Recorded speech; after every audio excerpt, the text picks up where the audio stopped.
হাওড়া বা শিয়ালদা থেকে কাটোয়া যেতে মোটামুটি 3 ঘন্টার মতো সময় লাগে। তো এটা এক্সপ্রেস যেহেতু বেশি মহাদেবাদিদেব মহাদেব ঠিক আছে, এই যে প্রসাদ খিচুড়ি আর ল্যাবড়া।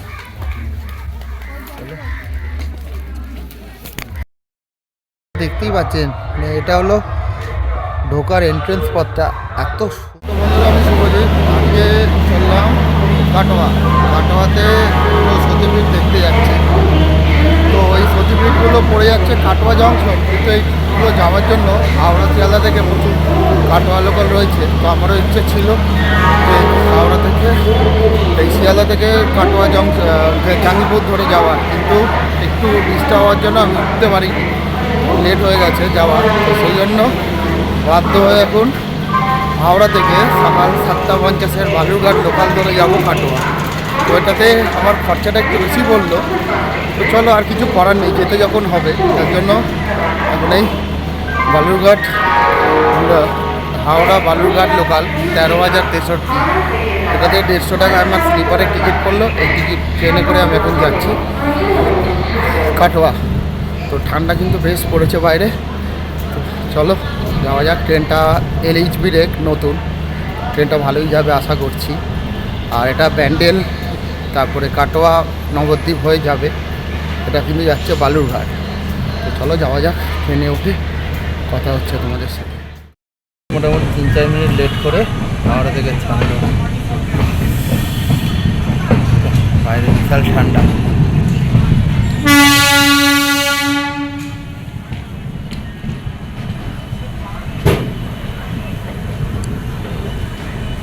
আরে বাপরে বাপ,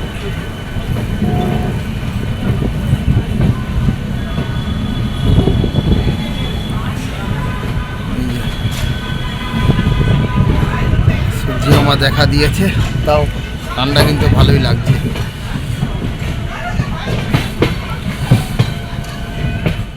তো বন্ধুরা, ট্রেনে ছাড়ার পর একটু ওয়াশরুমে এলাম। তো ওয়াশরুম গন্ধ আছে, ঠিকঠাক পরিষ্কার করা থাকে না, ভালোই গন্ধ বেরোচ্ছে ট্রেনে। আর ইয়েতে জল আছে, আর মোটামুটি ক্লিন আছে, কিন্তু গন্ধ কিন্তু ক্লিন নেই, গন্ধ যথেষ্ট রয়েছে বাথরুমে। হাওড়া থেকে 2.5 ঘন্টা, 2.5 ঘন্টা স্টেশন পেরিয়ে আমরা এসে পৌঁছলাম কাটোয়া। তো কাটোয়া 4 নম্বর প্ল্যাটফর্ম আমাদের ট্রেন দিয়েছে। তো এখন আমরা 7 নম্বর প্ল্যাটফর্ম দিয়ে বাইরের দিকে যাচ্ছি। বাইরে বাসে আছে, বাসে করে যাব। তো চলো যাওয়া যাক বাইরের দিকে। তো বন্ধুরা, এটা হলো কেতুগ্রাম মোড়। এই বাসে করে এলাম 15 টাকা ভাড়া দিয়ে। এখন আমরা যাব এই দিকে বগুলা সতীপীঠ। গাড়িতে করে এখন টোটো করে আমরা যাচ্ছি বগুলার সতীপীঠ। তো বগুলা সতীপীঠে দুটো মন্দির রয়েছে, একটা নতুন একটা পুরাতন। তো আমরা যাচ্ছি এখন পুরাতন সতীপীঠ, যেটা অরিজিনাল বগুলা মন্দির বা পুরানো সতীপীঠ। তো টোটো করে এখন যাচ্ছি, চলো যাওয়া যাক, গিয়ে বলছি।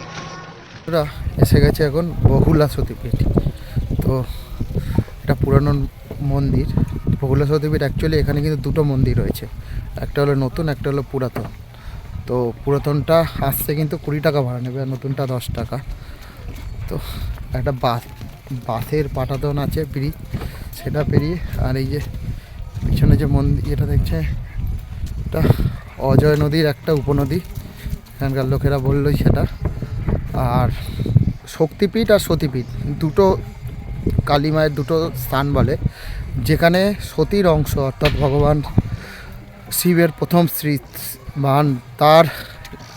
তিনি যখন মারা যান, তখন ভগবান বিষ্ণু তার সুদর্শন চক্র দিয়ে সেই সতীকে টোটাল 51টি খণ্ডে খণ্ডিত করে, যেগুলি আপনার ভারত, বাংলাদেশ, পাকিস্তান, নেপাল ও তিব্বতের এই 4টি বিভিন্ন অংশে পড়ে। তার মধ্যে যে অংশগুলো যেখানে যেখানে পড়ে সেই জায়গাগুলো কিন্তু সতীপীঠ নাম হয়েছে। তার একটা অন্য হলো এই বগুলা সতীপীঠ। তো আমরা এখন সেই 52 সতীপীঠের অন্যতম বগুলা সতীপীঠে এসেছি। তো দেখাচ্ছি এবার মন্দিরটা।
এই সতীপীঠে ভৈরবের ভীরুক রূপে অবস্থান করে। এখানে মহাদেব ভীরুকের রূপে অবস্থিত।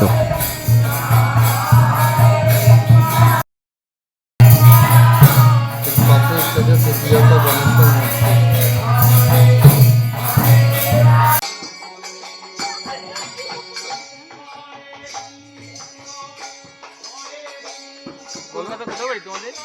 কলকাতা খামবাজার। 9800 9800 1740 1740 78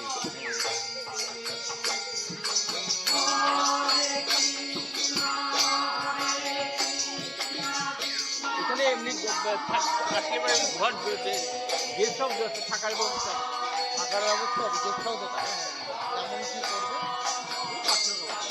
কেউ যদি আসে থাকে মনে করে থাকবো তো কলকাতা থেকে যদি কেউ আসে, আপনার নাম্বারটা যদি আমি দিই, মানে আপনাকে ফোন করলে আপনি করে দেবেন? হ্যাঁ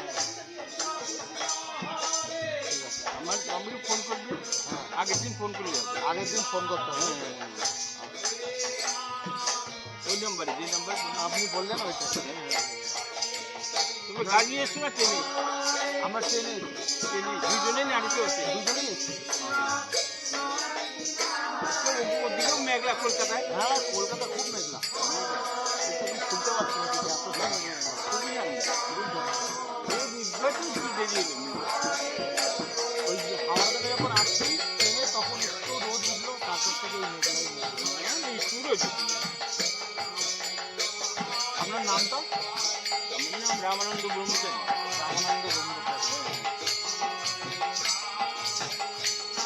তো বন্ধুরা, আপনারা দেখলেন আমি কথা বললাম রামানন্দ ব্রহ্মচারী, এখানকার সাধু।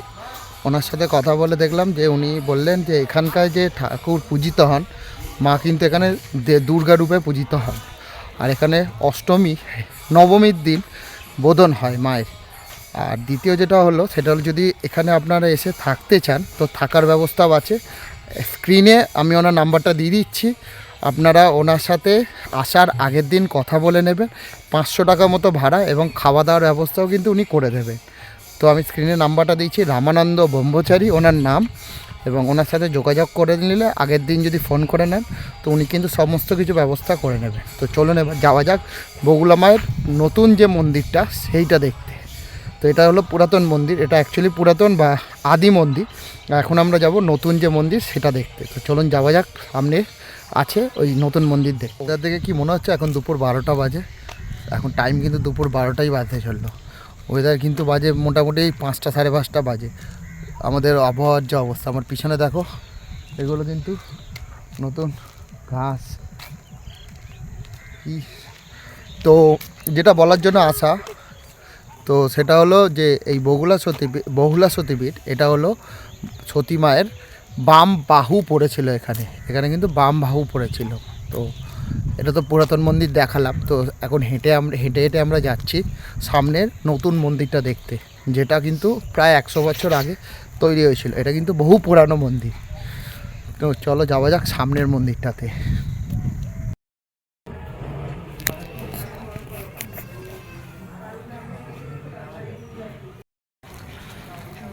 তো বন্ধুরা, এই যে বহুলা সতীপীঠ এর যে নতুন মন্দিরটা, সেই মন্দিরটা কিন্তু কাজ হচ্ছে।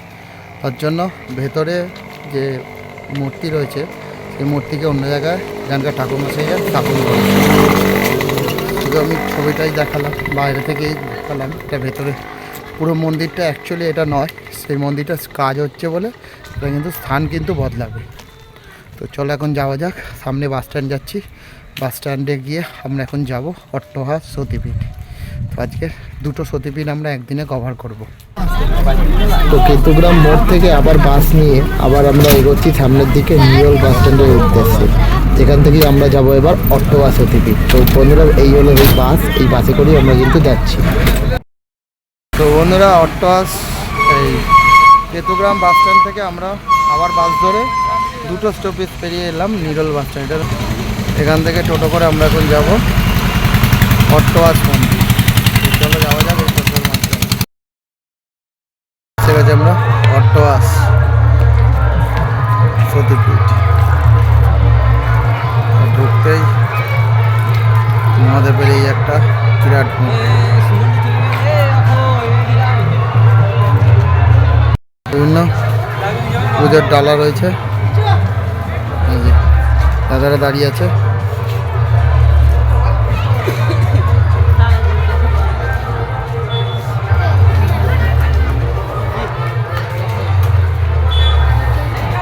হলো মন্দিরের প্রবেশ পথ, চলো ভেতরে যাই, কে বলছি। এই দাদার থেকে আমরা পুজো দিচ্ছি 51 টাকার ডালা। এই যে ভালো করে বোর্ডটা ঠাকুর মশাই দোকান, এই যে এই হলো ঠাকুর মশাইয়ের দোকান।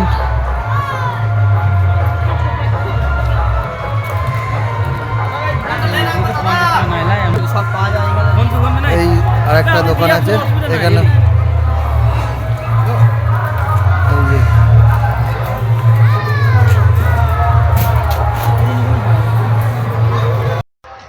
তো বন্ধুরা এখন আমরা ঢুকছি অট্টহাস সতীপীঠের মধ্যে। এই হলো মন্দির প্রাঙ্গণের প্রবেশ পথ। তো ঢুকেই প্রথমে যেটা চোখে পড়ছে সেটা একটা অতিথি নিবাস। এখানেও কিন্তু থাকার খাওয়ার ব্যবস্থা রয়েছে। এই যে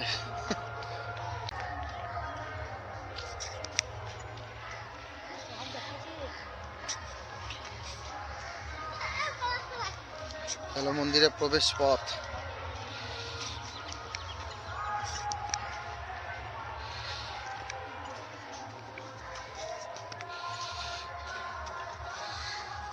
জুতো রাখিবার স্থান।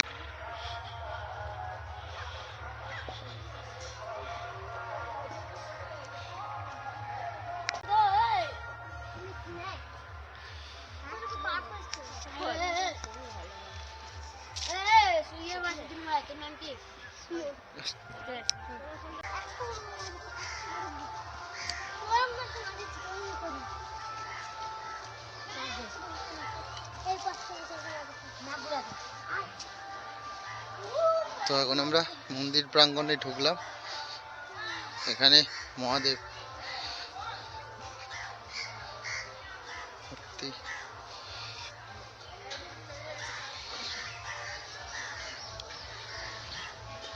রন্ধনশালা।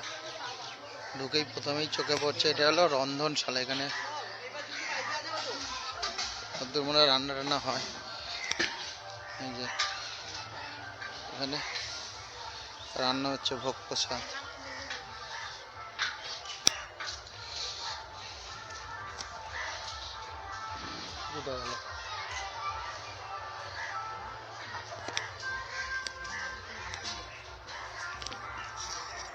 নাট মন্দির, এই জায়গাটা হলো নাট মন্দির। এখান থেকেও মায়ের দর্শন হয়। তো মন্দিরটা দারুণ কিন্তু দেখতে। তো মন্দির দর্শনের আগে প্রথমেই চোখে পড়বে শিবজির শিবলিঙ্গ।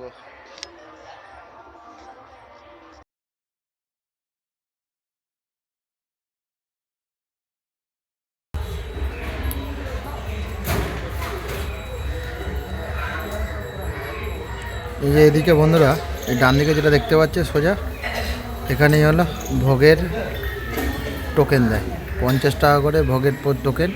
তো আমরা সেই 50 টাকা করে দিয়ে খাচ্ছি, ভোগ খাবো। তো কী ভোগ দেয় সেটা আপনাদের এবার দেখাবো, চলো যাওয়া যাক ভোগ খেতে। প্রসাদ খিচুড়ি আর ল্যাবড়া, চলো।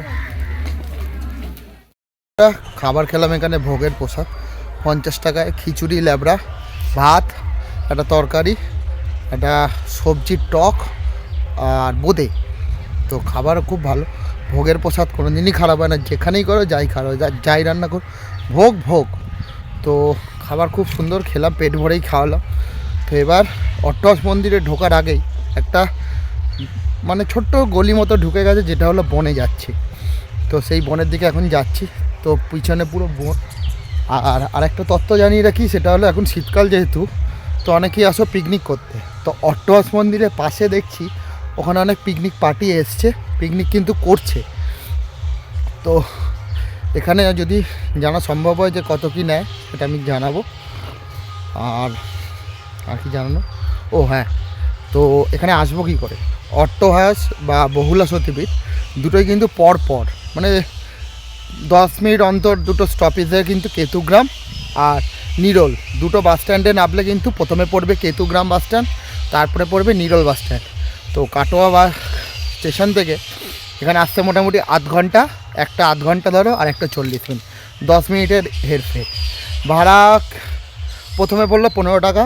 আমরা প্রথমে যেহেতু কেতুগ্রাম নেমেছিলাম, বড়ুল্লা এই বহুলা সতীপীঠ, তারপরে ওখান থেকে আবার 10 টাকার ভাড়ার বিনিময় চলে এলাম এই নিরোল বাস স্ট্যান্ডে।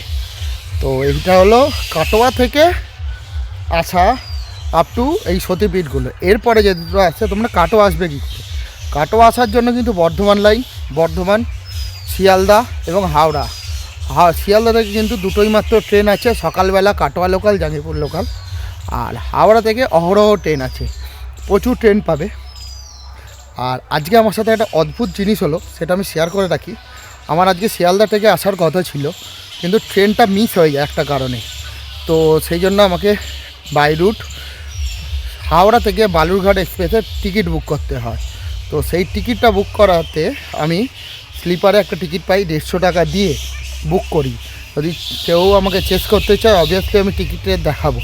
কিন্তু আমি গিয়ে একটা অদ্ভুত অভিজ্ঞতা হলো, সেটা হলো আমরা বিহার ইউপিতে যখন যাই আমরা খুব গালাগাল দিই যে বিহার ইউপির লোক অশিক্ষিত, ওরা যে রিজার্ভেশনে উঠে পারে। কিন্তু আজকে আমার সাথে হলো যে আমাদের বাংলার মানুষও কিন্তু একই, কিন্তু কোনো আলাদা নেই। আমরা বিহার ইউপিকে বলি কিন্তু আমরা বাঙালিরাও একই। বাঙালির একটা হলো, আমি স্লিপারে 150 টাকা থেকে টাকা দিয়ে টিকিট বুক করার পরও আমি ব্যান্ডেল থেকে কিছু পুরুষ, মহিলা এবং তারা প্রত্যেকে ওয়েল এডুকেটেড পারসন, তারা আমার সাথে তর্কাতর্কি করলো এবং রীতিমতো কাটোয়া অবধি তারা এলো। তারা আমার সিটে বসে এলো, 4 জন, আমাকে বাধ্য হয়ে হলো, কারণ অতজনের সাথে ঝগড়া করা এখন সম্ভব নয় ভাই। শীতকাল একদিকে আরামই হয়েছে, গরমে 4 জন মিলে গাদাগাদি করে বসে, একজনে বসে ঠান্ডা লাগছিল। কিন্তু এটা কিন্তু খুব বাজে। তারা কিন্তু কেউ শুধু মেল এক্সপ্রেসের টিকিট কেটেছে। একটা মেল এক্সপ্রেসের যদি টিকিট কাটা হয় তো সে কিন্তু জেনারেল, মেল এক্সপ্রেসেরই জেনারেলে যেতে পারে, সে রিজার্ভেশন কামরায় উঠতে পারে না। তারা আমার সাথে তর্কাতর্কি করলো, মহিলা ছিল। বেকার আমি একজন ছেলে হয়ে ঝামেলা করলে বেকার মারধর খেয়ে যাব, কি দরকার ছিল, চুপচাপ চলে এলাম। তো বিহার ইউপি, এখন বাংলাও কিন্তু বিহার ইউপি হয়ে গেছে। তো কোনো বাংলা ইউপি বিহারের সাথে কোনো তুলনা নেই। তো এরপর থেকে কেউ আর কোনো দিনও বিহার ইউপিকে গালাগাল দিও না যে ওখানকার মানুষ রিজার্ভেশন কামরায় ওঠে, আমরাও একই করি। তো আজকে সেই অভিজ্ঞতাটা আমার সাথেও হলো। তো চলো এবার দেখাই এই জঙ্গলের মধ্যে মোটামুটি একটু এগোলে এই মা শারদা আর রামকৃষ্ণদেব বসে আছে। ভেতরে যতদূর মনে হচ্ছে মা কালীর একটা মন্দির রয়েছে। তো চলো দেখাচ্ছি মা কালীর মন্দিরটা। এই যে মা কালীর মন্দির, আর মা কালীর মন্দিরটা রয়েছে। তো এই রয়েছে আপাতত। এখন আমরা যাব, চলো এবার দেখি সামনের দিকে কি রয়েছে। একটা পুকুর মতো রয়েছে, সামনে একটা পুকুর রয়েছে। চলো পুকুরটা দেখাই, চলো সামনে যাই, পুকুরটা দেখাই। তো এখন আমরা সামনের দিকে যাচ্ছি। দেখো এখানে একটা পুকুর রয়েছে।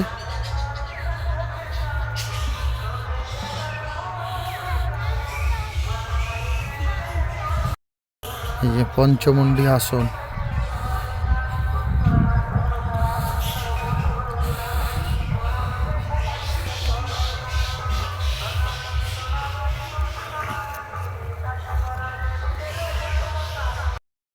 এর মধ্যে একটা পথ দেখতে পেলাম, ঢুকে গেলাম, জানি না এখানে কি রয়েছে।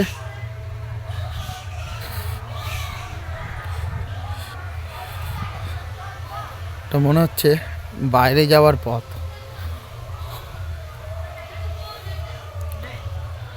হ্যাঁ, বাইরে, মন্দিরের বাইরে যাওয়ার পিছনের পথ এটা বন্ধুরা। তো না, এইদিকে হলো সর্ষের ক্ষেত, দারুণ লাগছে কিন্তু। তো জায়গাটা কিন্তু দারুণ। তো বন্ধুরা, আমি যেটা সাজেস্ট করবো সেটা হলো শীতকালে এখানে এই অট্টহাস, বহুলা এবং অট্টহাস দুটোই জায়গা কিন্তু দারুণ। তো শীতকালে ছুটির দিনে এক তীরে ঘুরে আসা কিন্তু ব্যাপক জায়গা, কিন্তু ব্যাপক। এবং এখানে সঙ্গে ভোগ খাওয়া, 50 টাকার ভোগ, ব্যাপক। আপনারা যাদেরই ছুটি হোক, অন্তত এখানটা রেকমেন্ডেড জায়গা থাকলো অবশ্যই ঘুরে যান। এত সুন্দর জায়গা যে আপনারা মানে মারাত্মক উপভোগ করবে। এখানেই আমরা আমি সাধারণত মন্দিরে আধ ঘন্টা, খুব বেশি হলে লাইনে থাকলে সেটা আলাদা ব্যাপার, কিন্তু একটা মন্দিরের মধ্যে আধ ঘন্টা ম্যাক্সিমাম থাকি। সেখানে আমার এখানে প্রায় 2 ঘন্টার কাছে কেটে গেল। আপনারা বুঝতেই পারবেন না যে এখানে এলে যে কখন টাইম কেটে যাচ্ছে। এত সুন্দর, শুধু মন্দির নয়, প্লাস তার প্রাকৃতিক পরিবেশও কিন্তু দারুণ। তো অবভিয়াসলি রেকমেন্ডেড একটা জায়গা কিন্তু এই অট্টহাস সতীপীঠ। তো চলুন এখন যাই বাইরের দিকে। বাইরে আবার আমাকে এখান থেকে আবার সেই টোটো বা বাস দেখা যাক কি পাওয়া যায়, সেটাতে করে এখন যাব আবার সেই কাটোয়ার দিকে। তো চলো বেরোনো যাক বাইরের দিকে। দেখতেই পাচ্ছেন এটা হলো ঢোকার এন্ট্রেন্স পথটা। এত সুন্দর জায়গা যে প্রাকৃতিক দৃশ্য দেখেই কিন্তু আপনাদের মন ভরে যাবে। তো শীতকালে অবশ্যই আপনার বাকেট লিস্টে যোগ করে নিন এই অট্টহাস সতীপীঠ। অবশ্যই কিন্তু একবার পারলে ঘুরে যান এই সতীপীঠ। তো দেখো, এটা হলো এন্ট্রেন্স। দারুণ জায়গা। এখান থেকে এবার আমরা সামনে দিয়ে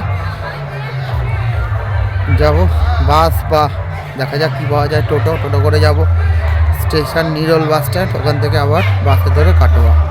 বাসের টাইম অট্টহাস থেকে কাটোয়া, এবং কাটোয়া থেকে অট্টহাস ডাইরেক্ট যে বাসগুলো সেগুলোর সময়সূচি এখানে। এই হলো বাস। যাও, নিয়ে নাও। বন্ধুরা, এখন আছি কাটোয়া রেল স্টেশন। এই যে আমার পিছনে দেখতে পাচ্ছি, এটা কাটোয়া রেল স্টেশন। এখান থেকে যাবো বাড়ি। তো অট্টহাস থেকে মুখে এসে আবার টোটো করে এলাম, এসে ওখান থেকে বাসে করে 20 টাকা নিল, সোজা এলাম কাটোয়া স্টেশন। এখান থেকে 35 টাকা টিকিট কেটে এখন যাচ্ছি দমদম। তো মোটামুটি যা খরচা হিসাব করলাম, পুজোটা যদি না ধরো 200 টাকার মধ্যে আপ ডাউন হয়ে যাবে এক একজনে। আর পুজোটা ধরলে আরও 50 টাকা মতো বেশি পড়বে, 250 টাকা। তো ভিডিওটা আমি আজকে এই কাটোয়া স্টেশনেই শেষ করছি। এবার ট্রেন ধরবো, আমার কাটোয়া শিয়ালদা লোকাল 3:55 ছাড়বে, 7:30 নাগাদ গিয়ে পৌঁছাবে হলো দমদম। তো এখানেই শেষ করলাম। আর ভিডিওটা যদি ভালো লাগে লাইক, কমেন্ট এবং সাবস্ক্রাইব করে অবশ্যই পাশে দেবেন। শেষ করলাম। Good bye.